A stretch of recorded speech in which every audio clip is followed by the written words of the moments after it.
মাদকদ্রব্যের অপব্যবহার ও অবৈধ পাচার বিরোধী আন্তর্জাতিক দিবস 2025 উপলক্ষে রাজশাহী ও চাঁপাইনবাবগঞ্জে বর্ণাঢ্য শোভাযাত্রা, আলোচনা সভা এবং সাংস্কৃতিক অনুষ্ঠানের আয়োজন করা হয়।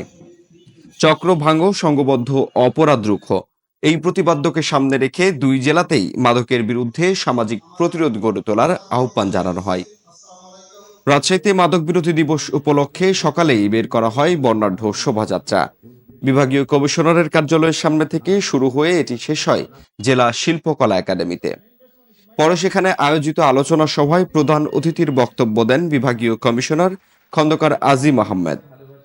নিয়ন্ত্রণের জন্য এবং আমার যেটা মনে হয় শর্টকামিং যেটা আছে যে যেটা হচ্ছে যে আমাদের নিজেদের কোঅর্ডিনেশনের অভাব আছে।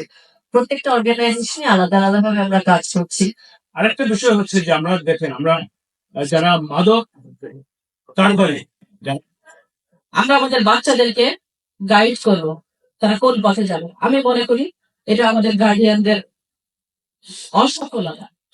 অন্যদিকে চাঁপাইনবাবগঞ্জ জেলা প্রশাসন ও মাদকদ্রব্য নিয়ন্ত্রণ অধিদপ্তরের আয়োজনে সকাল 10টা 30 মিনিটে জেলা প্রশাসক কার্যালয়ের মুক্ত মঞ্চে অনুষ্ঠিত হয় আলোচনা সভা ও সাংস্কৃতিক অনুষ্ঠানে চাঁপাইনবাবগঞ্জের ঐতিহ্যবাহী গম্ভীরার মাধ্যমে তুলে ধরা হয় মাদকের কুফল ও সামাজিক প্রভাব।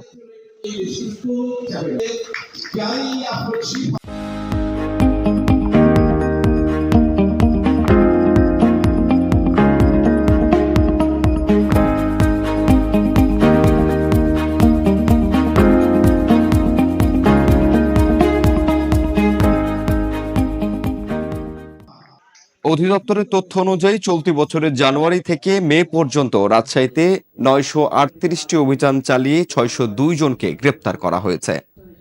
উদ্ধার করা হয়েছে প্রায় 7 কেজি হেরোইন, ফেন্সিডিল, ইয়াবা ও গাঁজা। মামলার সংখ্যা 597, যার মধ্যে 34টি রায় ঘোষণা হয়েছে এবং 2 জন পেয়েছেন যাবজ্জীবন কারাদণ্ড।